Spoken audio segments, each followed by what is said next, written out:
I've always been a storyteller. Since I was a kid, I loved making up stories. I didn't realize that I could be a writer though until I was an adult. I was in college. I loved poetry. I wrote a lot of poetry, and at some point, I thought maybe that's where I would go, and I did pursue that for a bit.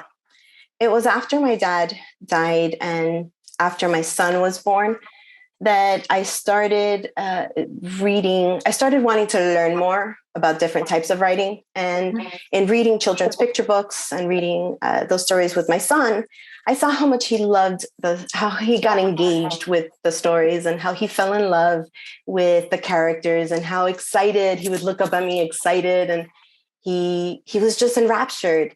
And I remember thinking, man, I want to give kids that. I want them to fall in love with reading. And in reading the books to my son, I realized how much I did, in fact, love telling stories and how much I wanted to tell stories to kids. And that was really the start of becoming a children's writer. When I started writing, the first story that I wrote was actually a young adult novel. And there were many issues with that one. But one of the things that struck me, that strikes me now, is that the characters were not Colombian. The characters weren't even Latinx.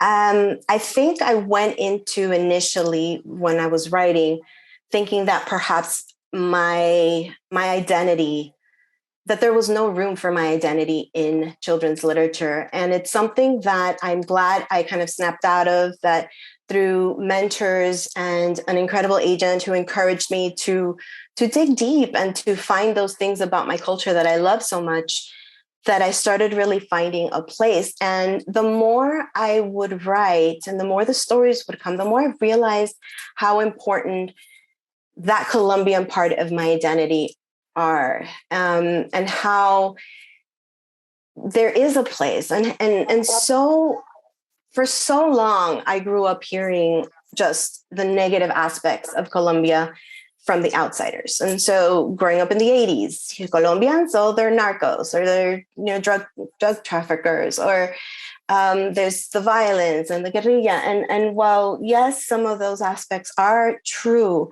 they're not the only parts of Colombia. And when we really focus only on one story, then we end up doing a disservice to a whole country, to a whole people.